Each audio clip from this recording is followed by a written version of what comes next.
Коомдо да ушул пикирлер айтылып атат да. Экөө элдешки чектен өтүп кетти. Эми мынча процесс кеткенден кийин акталыш керек, же камалыш керек деген пикирлерди айтып атат да. Экөөнүн бирөө жеңиш керек, утуш керек. Болбосо экөө элдешкенге мүмкүн болбой калды деген пикирлерди айтылып атпайбы эми? Мындай да, пайгамбарыбыздын жакшы хадистери бар да. Мен сени жараттым жакшылык кылып, сен дагы жакшылыкты ар дайым кылгының.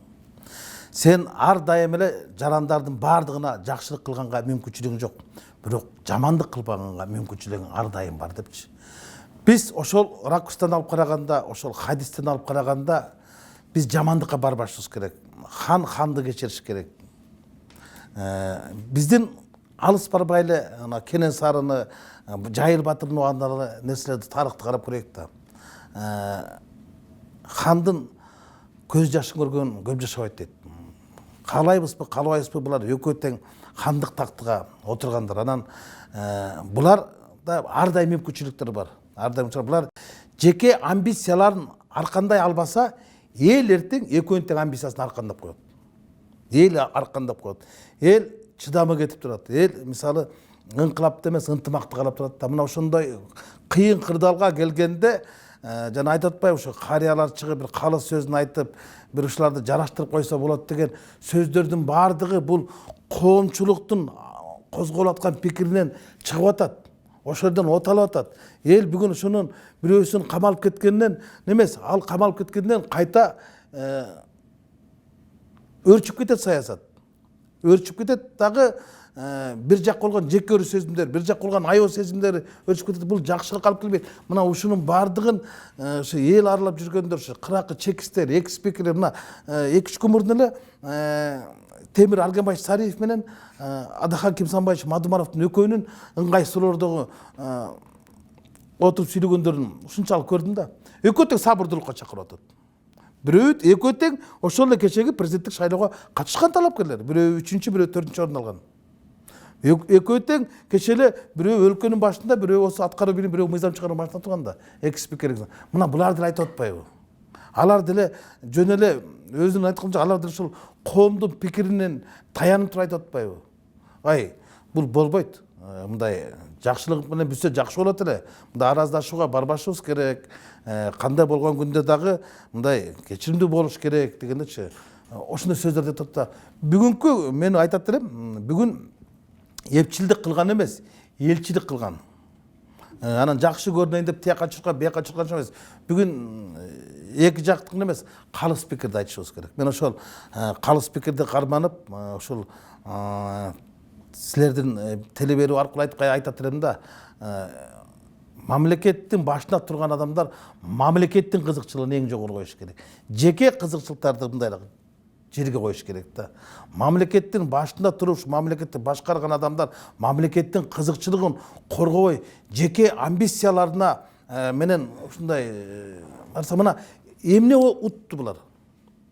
Экономикадан утулдук. Элдин бийлик кылган ишеними төмөндөп кетти. Бардык жагынан утулдук, бардыгынан утулдук болуп отурдук. Эгер экөө элдеше турган болсо, экс-президент менен азыркы президент, анда экс-президентке карата Жогорку Кеңештин чыгарган чечими башкы прокуратурага берген тапшырмалар эмне болот? Эми мындай да, ал ушул бойдон эле калып калыш керекпи? Баягы жабылбай жабыл бойдон болуп, бирок коом эл аралык коомдун баары көз салып турат да мунун баарына. Коомдун баары көз салып турат, бирок жанагы Жогорку Кеңештин, мен айтып атпаймынбы, ошол жанагы чыгарган токтомдордун бардыгы Конституцияга карама каршы келет. Конституциялык палата бүгүн эмне үчүн ушул демейде автоматтай тездик менен иштейт да, ушундай жерге келгенде эле биз айры ишти өндүрүшкө алган жокпуз, мен азыр окудум да. Ишти өндүрүшкө алган жокпуз дейт да. А ким күнөөлүү өндүрүшкө албасаңар? Алып туруп же ак же көк деп чыгарып койсо болот да. Же болбосо мисалы ошол жанагы кылмыш иштеринде айтып атат да, эми көпчүлүк эл көрө эле турбайбы?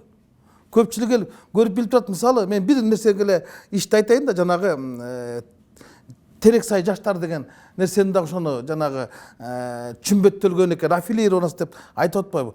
Тиги Азаттыктын сайтына карасаңар, тиги Бакир Дулатович ал айтып атат, ошол Терексай жаштарынын башында турган учредители менин келиним деп атат. Азыркы жетектеп аткан директору менин күйөө балам деп атат. аны болсо тияк алып бардык. Анда буну кошо сурак кылбайсыңар. Ал бияктан айтып атат, мен мага аффилированный деп. Ал өкмөткө аффилированный болот. Өкмөттүн кишиси болот атпайбы?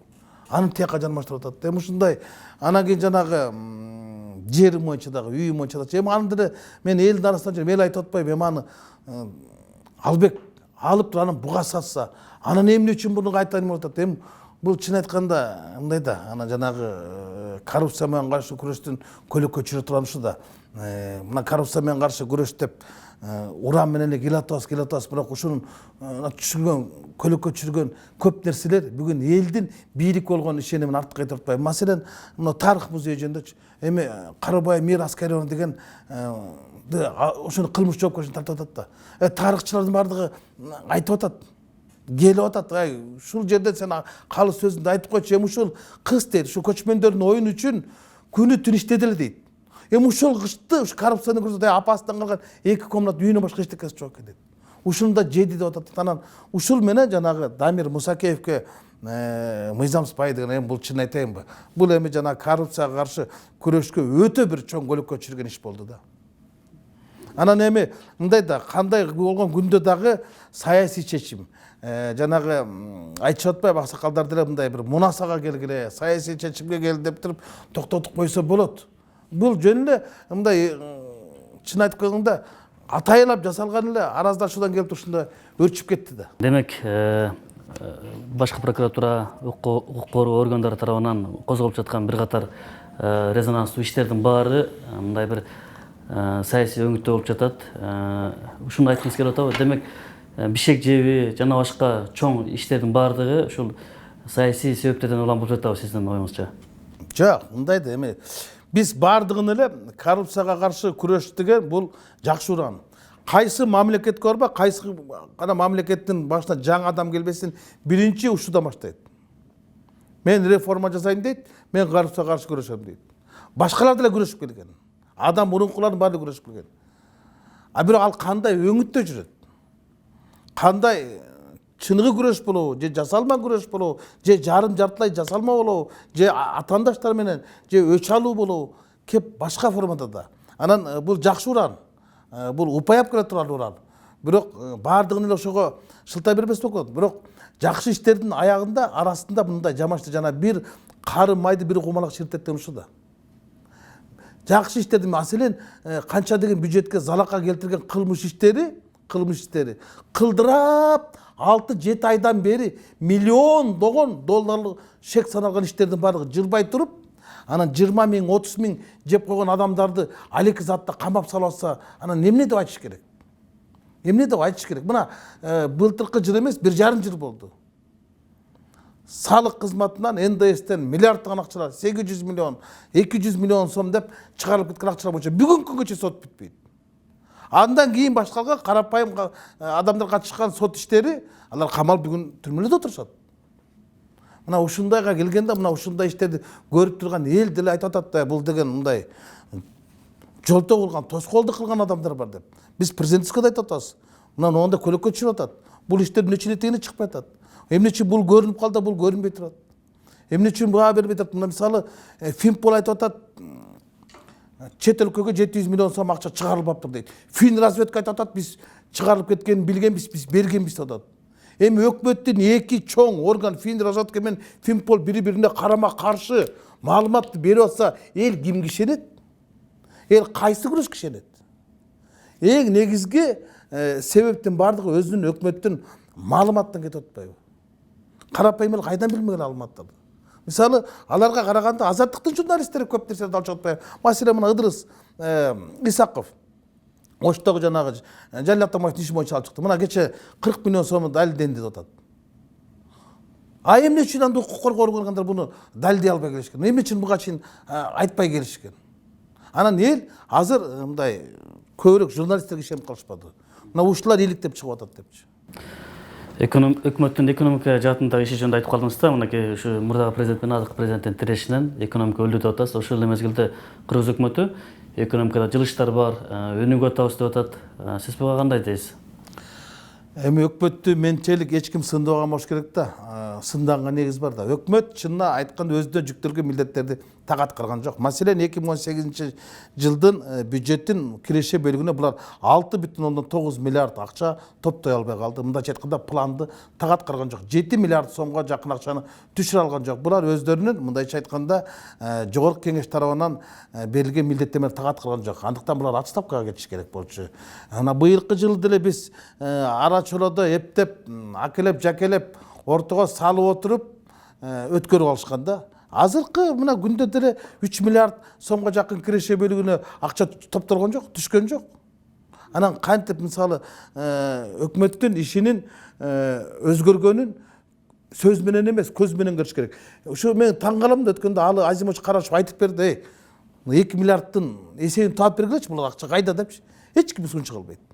Эч ким сунча кылбайт. Анткени булар айтып атат сандар мененчи, ички дүң процессан өсүш көлөмү 5,3-кө жетти, бул мынчага жетти, бул мынчага жетти депчи. Кана.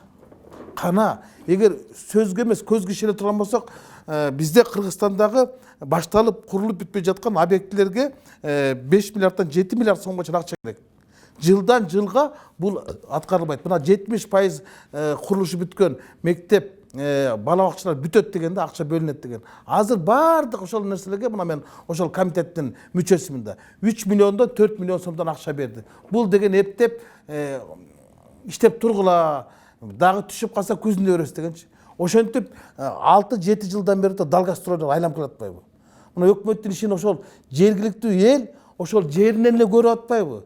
Эгер мектеп бүтпөй атса, анан алардын айткан сөзүнө ким ишенет? Айлык маяна көтөрүлбөй атса, пенсия пособие көтөрүлбөй атса, кирпич өйдө көтөрүлбөй атса, шифры жабылбай атса, бала бакчага балдар барбай атса, анан ким ишенет? Өкмөт ишинин өзгөчө бир өнүгүп жатканына.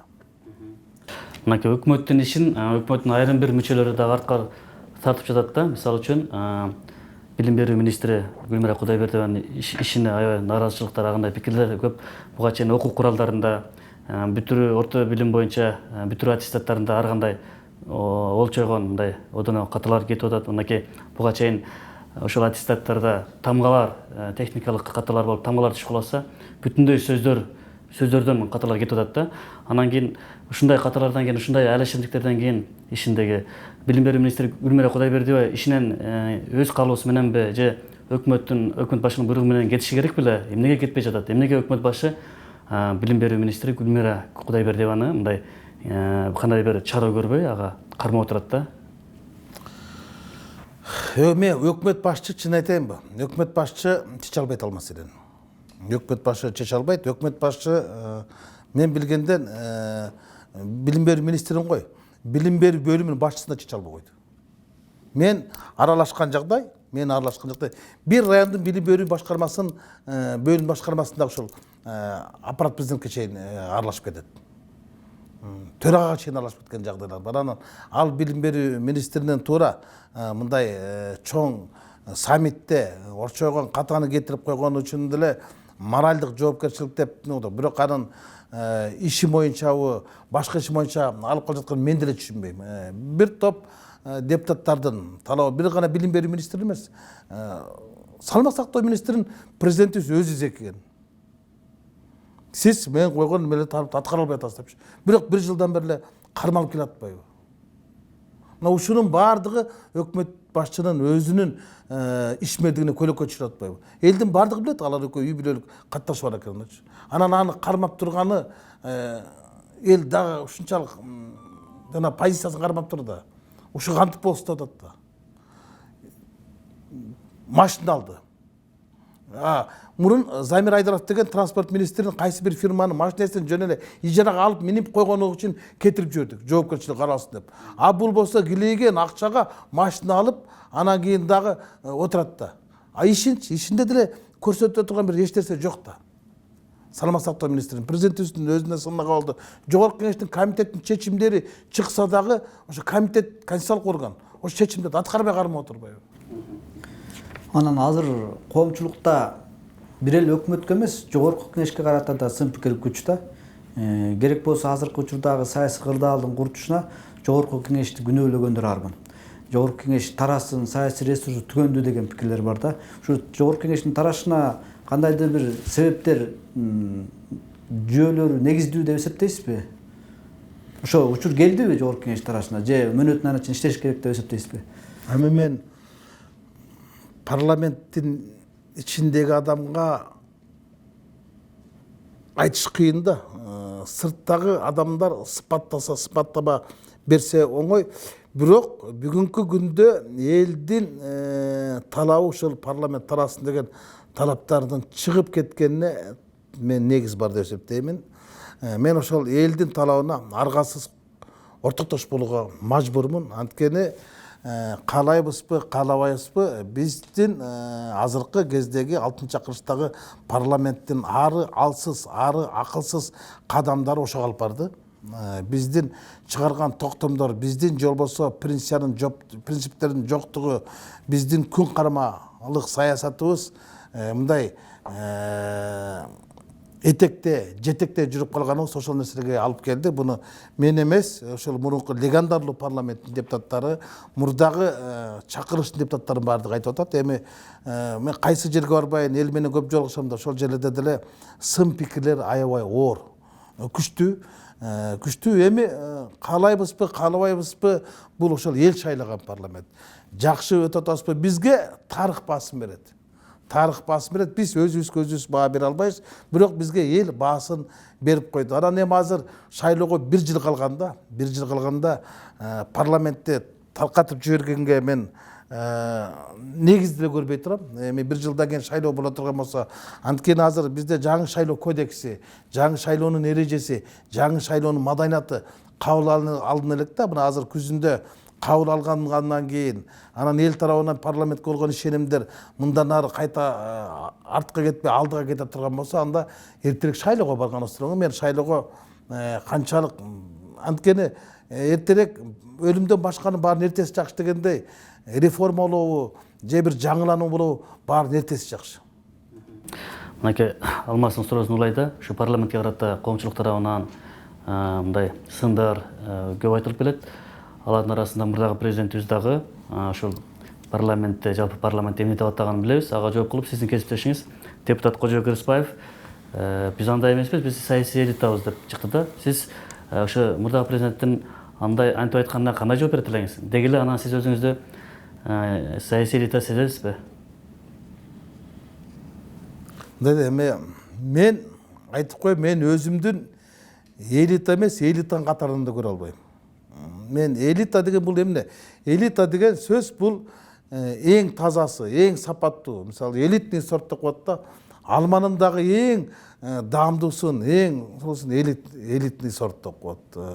Кандай гана нерсе болбосун, эң жогорку сапаттасын элитный дейт. Анан биз кантип эле ушул азыркы жогорку кеңештин Кыргызстандагы эң абройлуу, эң акылдуу, эң таза, эң салаваттуу, эң сапаттуу адам болуп калабыз. Мен билбейм. Мен маселени өзүмө жооп берейин. Мен өзүмдү элита катары сезбейм.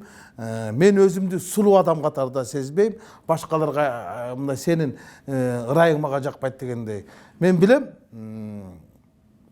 үй бүлөмө жагам, башкаларга жакпашы мүмкүн, бирок мындай да азыр элде ушундай иренжүү пайда болуп кетти. Эми элита деген сөз бул эки нерседен турат экен да, эли деген анан ит деген депчи. Бирөөлөр бизди силер ит экенсиңер дейт.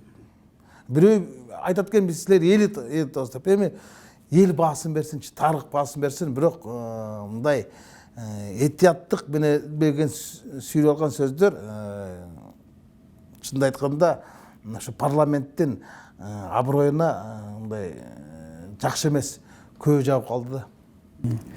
Анан жогорку кеңеш мына каалайбызбы, каалабайбызбы, 1 жылдан кийин тарайбы же күздө тарап кетеби, эми азыр айтыш кыйын. Эгер жогорку кеңеш тарай турган болсо же мөөнөтүн аяктап тураса, сиз кийинки парламент шайлоого аттанасызбы, келесизби? Келсеңиз кайсы партия менен барышыңыз мүмкүн? Кадамдарыңыз кандай болот? Кийинки шайлоого катышасызбы деп атпайбы? Мен кийинки шайлоого катышам, бирок ким болуп катышат бул башка маселе. Мен талапкер болуп катышамбы, же саяпкер болуп катышамбы, же агитатор болуп катышамбы, же жөн эле катардагы шайлоочу катары катышамбы, баары бир катышам. Кандай болуп катышам, бул маселе айле чечиле элек. Анткени шайлоонун жарыяны айлы жалпыга жарыяланек шайлоо кодексинен президент кол койгондон кийин жаңы шайлоо кодекси кандай болот, бара турган партиялар кандай болот, кимдер барат, кимдер калат деп мен деги эле мындай бул тегерегинде мындай саясат жүргүзгүм деле келген жок. Болгону мен азыркы мөөнөтүмдү өтөп делекте тиякты көксөпкөнгө иш аракет кыла элекмин. Мен чынын айтканда ошо жеке менин өзүмдүн пикирим келсек, мен шайлоого мындай барууга, кайрадан ошо парламентке барууга мындай өзгөчө деле ынтызарланган жокмун. Чарчап калат экенсиң, баардык нерсеге жетише албайт экенсиң, ден соолугуңда карай албайт экенсиң. Өтө депутаттык 4 жылдын ичинде мен көп нерселерди көрдүм. Анан кайтадан депутат болуп келүү жөнүндө мен азыр башым орткон жок, ойлонгон жок. Азыркы учурдагы эмне айткан болсок, менин оюм деле жок. Кайра депутат болуп барсамбы деген ойдон алысыракмын. Анан билбейм, эми бир амбициялар ойноп кетип эле кайта бир жылдын ичинде кайта баргым келип мындай калып калбасам, азырынча мен мындай бул маселенин тегерегинде ой калчап, ой топтоп көргөнгө эртерээк кылат. Анткени мен биринчи өзүмдүн 5 жылдык мөөнөтүмдү, эл алдындагы парызымды, карызымды аткарып, анан ошо эл өкүлү боло алдымбы деген өзүм суроого толук канааттанып жооп алмайынча мен үчүн бул эртелик кылат го дейм. Рыскелдин мырза, сиз ушул кийинки парламент шайлоого катышууга кандай деле ниетим жок деп айттыңыз. Ошол эле мезгилде учурда абакта жаткан башкы Атамекен партиясынын төрагасы Өмүрбек Текебаев сиздин персонаңызга токтолуп, ушул маек бериптир, маалымат сайттарынын биринде анда айтып атат. Ушул азыр эл ушул эски саясаттагы эски адамдардан жатып, жаңы жүзгө, жаңы адамдарга муктаж болуп атат, ошону каалап атат деп Армения менен Украинадагы Пашинян менен Зеленскийдин бийликке келгени мисал кылыптыр да. Бизде ушул Рыскелди Момунбеков ушул жаңы жүз болуп атат. Балким аракет кылса президент болуу мүмкүнчүлүгү да бар дегенде мындай кыйытып айтыптыр да. Чын эле Өмүрбек Чиркешович айткандай, балким сиздин депутат эмес президент болуу дагы амбицияңыз ойгонуп кетпейби? Анан кийин кайсы бир президенттик шайлоолордон талапкер катары көрүп калбайбызбы деген суроо да. Жок, Өмүрбек Чиркешевичти ал эл гезитке берген маегин мен да окудум. Анан окугандан кийин чочуп кеттим. Тамашалап атканго депсем, анан Алмамбет Насырканович мага жөнөтүптүр ошонун биринчилигинден бор сени чаппай карачы. Өмүрбек Чиркешевич сен жөнүндө бир аябай жакшы комплимент айтты, аябай туура баа бериптир депчи. Эми чын айтайынбы, Өмүрбек Чиркешевич мүмкүн мындай ага ошондой көрүнүп аттыбы, ал кишинин өзүнүн сыпаттамасында менин андай таптакыр оюм жок. Таптакыр оюм да жок, оюм дагы болбойт да болуш керек. Мамлекетти башкаруу менин колуман келбейт. Буну ачык айтыш керек. Анан мамлекетти башкарам деген менде амбиция да жок. Андай үчүктасам түшүмө кирбеген нерсе. Мен ошо депутат болом деген бир чала оюм бар болчу. Ошол оюма жеттим. Ошол депутат болуп элдин жүгүн аркалап келатам.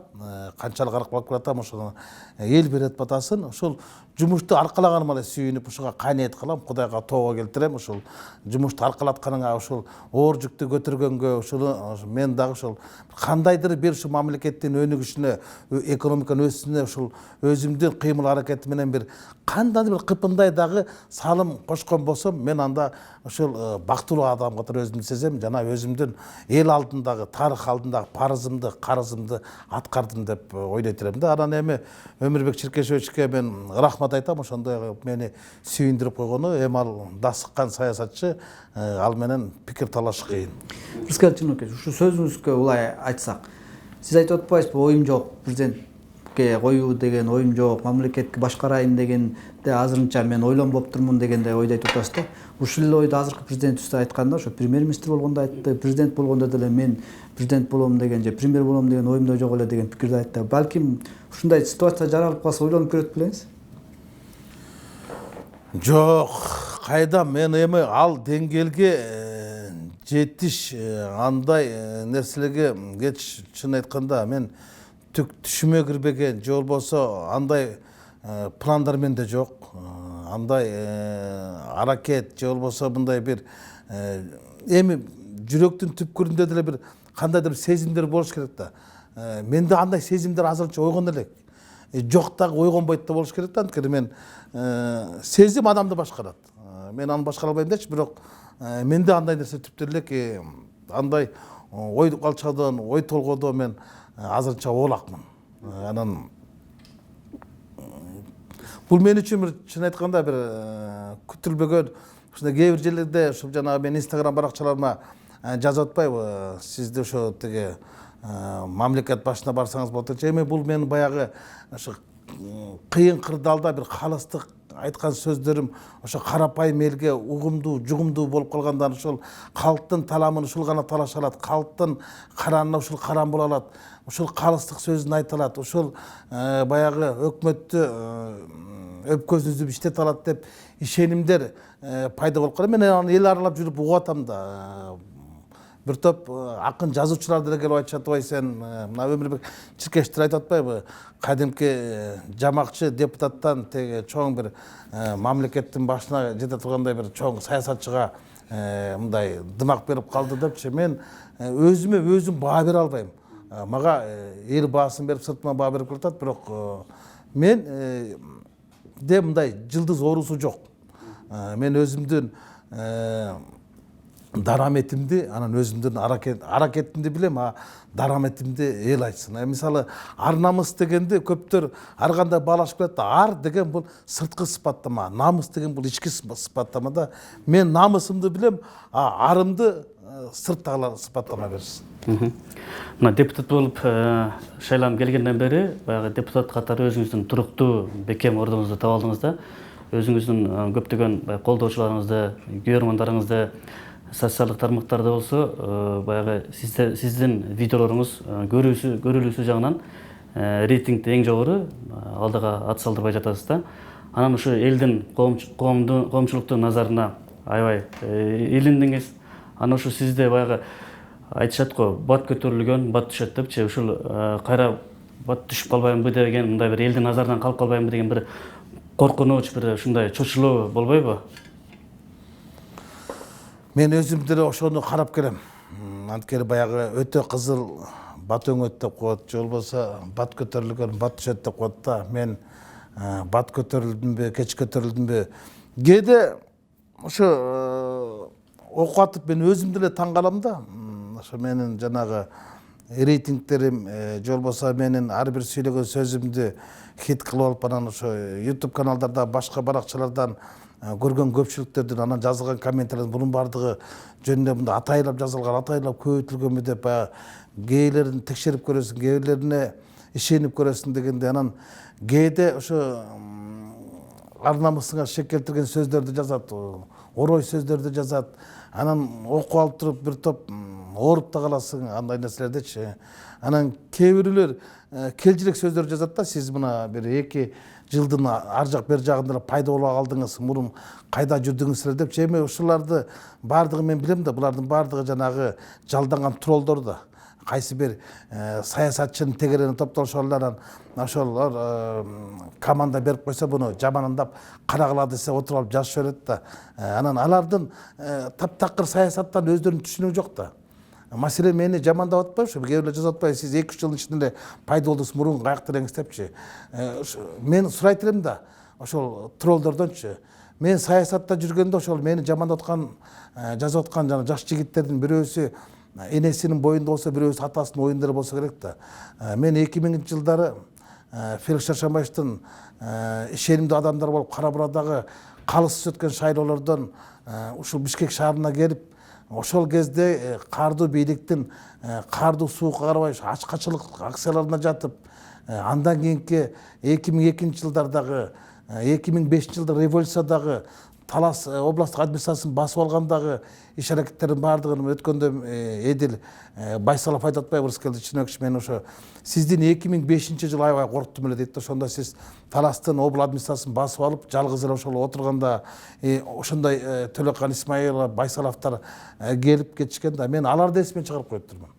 Анан менин саясаттагы таржымалымды жакшы билишет. Ошол эле Азимбек Бекназаров, Исмаил Исаков, Өмүрбек Текебаев, мен ушу 20 жылдан бери саясаттын кайнаган казанында келатам. Ошол Акаевдин убагында деле, Бакиевдин убагында деле бийликти ашкере сындап келгенмин. Бир топ массалык маалымат каражаттарын жетектегенмин. Менин жазган макалаларымды булар жылдап да жаза албайт, азыр жазып аткан троллдорчу. Булар эки гана сүйлөө менен жазып коет, болду, аны каралап, анан кийин бир мазактап коет да, башка эч нерсе жок. Дана мен ушу жылдыз болуп кетти дегенде мен андай ооруум жок.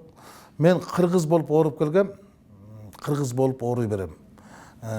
Жылдыз болосуңбу, чыңгыз болосуңбу, баары бир сен кыргыз болосуң. Депутат болосуңбу, министр болосуңбу, бирок сен адамсың. Эң негизгиси адам бойдон калыш керек. Маселен, ошо адам деген сөзгө да көп талаш пикирлер бар да, менин жеке түшүнүгүмдө адам деген бул макам. Чында киши дейт, ал киши эмес экен, кишилиги жок дейт да. Кишинин жаманы надан дейт, кишинин жакшысы адам дейт да. Ошон үчүн негизи ушу баягы кызматта жүрсөң жоопкерчиликтүү болушуң керек, коомдо жүрсөң адамгерчиликтүү болушуң керек. Эки гана нерсе ошол адамды алга сүрөйт да, бул адамгерчилик, анан жоопкерчилик. Бул деген эмнени билдирет? Жүрөгүң ак болуш керек, кылган кызматың так болуш керек. Эки гана нерсеге адам мындай көз каранды болуш керек да. Азыр бир коомдо дагы бир кызык талаш жаратып, ошол учурда талкуу кылган бир тема бар. Ошо Өмүрбек Чиркешев менен Садыр Жапаровдун айланасында да. Ушу ак жеринен камалып отурат. Азыркы бийлик акташ керек эле деген пикирлер арбын айтылып атат да, акыркы учурларда. Сиз ошо кандай көз караштасыз негизи ушул Өмүрбек Чиркешев менен Садыр Жапаровдун абакта отурганына карата?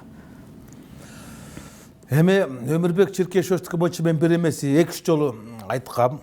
Азыр дагы кайталап айтам. Өмүрбек Чиркешевдин азыркы күндө абакта отурушу бул чын айтканда бул чындыктын, же болбосо абакта отурушу бул саясий негизде гана куугунтуктун курмандыгы болду деп так кез айта алам. Анткени бир адамдын көрсөтпөсү менен эле килеген бир саясатчынын анын 40 жылдагы демократиялык ишмердигин баардыгын жокко чыгарып, анан кийин мамлекетке бир да зыян келтирбеген нерсе үчүн бүгүнкү абакта жатканы чында акыйкатсыздыгы. Садыр Нуркожоев жөнүндө эми аны деле ошол адамдарды барымтага алган деп, ошо барымтага алаткан адам Каптагаев өзү каршы пикирин айтып атпайбы? Мен Садыр Жапаровдун күнөөсү жок, керек болсо мен сотто көрсөтөм дегенде, бунун өзү эле Садыр Нуркожоевдун дагы бир кайсы бир саясий ишмердик үчүн саясий куугунтугга айланып, анан ошол аркылуу камакка алынгандан кабар берет да. Деги эле жыландын баласы түрмөдө жатпасын дегенде, мен ушул экөөнүн тең бүгүнкү күндө ушу түрмөдө жатканда каалайбызбы, каалабайбызбы, экөө тең бир курдай жогорку кеңештин депутаты болгон, элдин жүгүн аркылап келген, анан ага тарых барсет, анан бирок ушул экөөнүн тең ушул мамлекетке бир чоң зыян келип, же бир коопсуздугуна коркунуч келтирген адамдар деп эсептейм аларды. Рыскелди мырза, мына ушул жогорку кеңештин депутаты болуп шайланууга талапкерлерди ар кандай максаттар бир мындай түртөт экен да. Башкача айтканда, өздөрүнүн ар кандай максат менен депутат болууга аракет кылышат экен.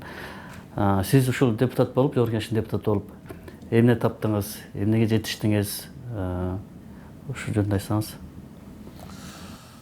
Ооба, эми бул суроого мен депутаттык мөөнөтүм бүткөндөн кийин жооп берсем жакшы болмок. Бирок мен депутат болгондо эмне таптым? Мен тапканым дагы жоготконум көбүрөөк болду окшойт. Мен убакытты бала бакырама, же болбосо үй бүлө болгон мындай убактымдын көбүн жоготтум. Көбүнесе мен иш менен алек болом. Ошо эртеден кечке ошо жогорку кеңештин имараттан чыкпайм. Бияктан чыксам элге чыгам. Анан ден соолугум бир топ ошо 4-5 жылдан бери ошо бир топ убакытта таппай келем дарыланганга. Эми биротоло мөөнөтүм бүтсө анан шашпай ошо баягы убакыт жетет депчи. Анан эми таптымбы, мен кейбейм. Бирок көп нерселерге жетиштим. Бул баягы бийликти сыртынан сыпаттаган жеңил экен. Мен көп жыл журналисттик тармакта жүрүп, анан бийликти ашкере сындашымын. Ошол эле кездеги депутаттарды дагы, өкмөттү дагы, президент дагы.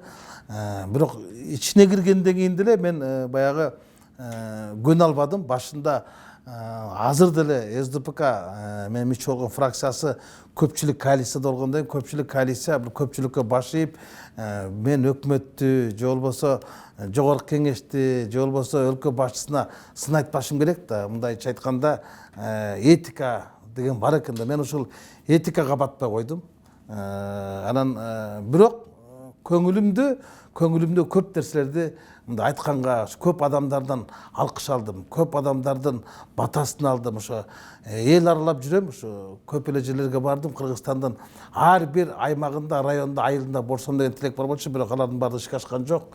Көбүнө ушул жерге карап кеттим. Бирок эмдиги жылы ушу мына 1 жыл убактым калды. Мен дагы ошо Кыргызстандын ар бир айылына, болбосо дагы ар бир районунда 1-2 долбоорду ишке ашырганга өзүмдүн көмөгүмдү көрсөтсөм деп, анан кийин ушу мен эми мөөнөтүм бүтүп эле, ушу мөөнөт бүткөндөн кийин, бирок азыркы күндө ошо 4 жылдык мөөнөтүм бүттү.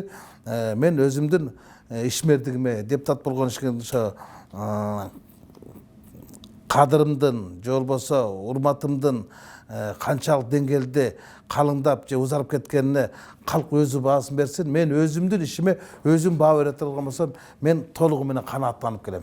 Мына сизде саясатчы, мурда журналист катары билишсе эл, кийин саясатчы, депутат катары билип калышты, жеке өзүңүз жөнүндө билип калышты да. Бирок бир саясатчынын, ошол депутаттын бир эл сүймөнчүлүгүнө ээ болгон үй бүлөсү тууралуу дагы билгиси келишет экен да. Сиз өзүңүздүн үй бүлөңүз тууралуу айтып кетсеңиз, ушу жубайыңыз жөнүндө, балдарыңыз жөнүндө. Жубайым жөнүндө айтсам, жубайым билим берүүнүн отличниги, кесиби боюнча окутуучу. Азыр балдардын жаштыгына карата үй кызматында эле буга чейин 20 жылдан ашык ошол атайын интернатта оккон. Кесиби боюнча бул сурдопедагог, мындайча айтканда дүрөйлөргө сабак берет, колун жасап. Анан балдарым, мен бир балам, 2 кызым бар. Кудайга шүгүр, балдарым да, кыздардын дагы баардыгы ушу бир мектепте окушат, жакшы окушат. Анан эң негизгиси ошо келинчегим, жубайым ошолордун баардыгын туура жолго коюп, ушу менин убактым аздыгына карабай, балдарга туура багыт берип өстүрүп жатканы мен ушу бакытым деп эсептейм. Ошо балдардын баардыгы мени сүйүндүргөнү, үчөө тең ушу улуттук колорит деп эсептеген, ушундай комузда кол ойнотуп, улуттук музыкаларда, фортепиано, баардык музыкалык аспаптарда окуп үйрөнүшүп, жакшы ийгиликтерди жаратып атат. Эң кичинекей кызым андан ашып түшүп, ошо жана көркөм гимнастикада окуат. Ошол менен катышып, мына кече гана эл аралык турнирде 4-чү орунду алып калды. Мындай Кыргызстанда Бишкек шаарынын биринчилигинде ар дайым жогорку баскычтарды ээлеп келет да. Мени сүйүндүргөн ошол. Балдарымдын улуусу 15-те, кичүүсү 8-де. Рыскелди мырза, ушу менен маегибизди жыйынтыктасак да, ушу бир эркин микрофон дейт го, акыркы айтар сөзүңүз кандай? Балким ушул азыркы учурда бир эрегишип, тирегишип жаткан мурдагы президент менен азыркы президентке кандай бир ынтымакка келгиле деген чакырык таштайсыз. Ушул акыркы сөздү айтсаңыз да. Эми оомал төкмөндө ушундай болуп атканда, алып барышып жаткан саясат, чынын айтканда, жайдын саратанда саясат деген өзү мындай салкындыкты, салкындуу нерсени, анан сабырдуу нерсени жакшы көрөт. Ошондо мындай жай өнүгөт да. Бизде жайдын ысыгына, аптанын ысыгына караша саясат дагы абдан ысык мындай нерсеге жетти да. Анан мен ошо күздүкү саясат, күздүндө эми салкын болот да, салкындашын күтө турам да. Анан күтүлбөгөн саясий опурталдуу оюндар күтүлбөгөн кырдаалга апарат да. Элибиздин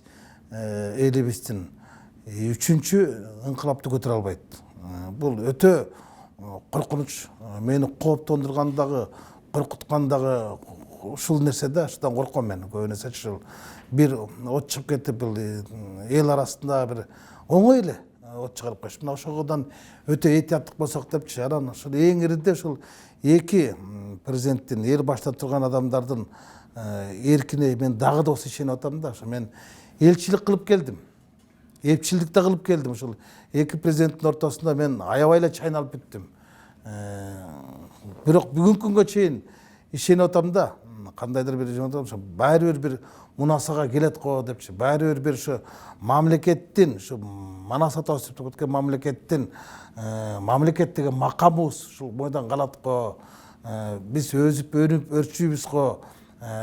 Жеке кызыкчылыктарын баардыгын жерге таштап, бир күн келип мындай экинчиси бири мыйзамдуулукка кирип, экинчиси ыймандуулукка келип деген бир ишенич турат да. Ошол Кудай таалап ушу мен дейл ишенич көпчүлүктө эле болуп турса керек да.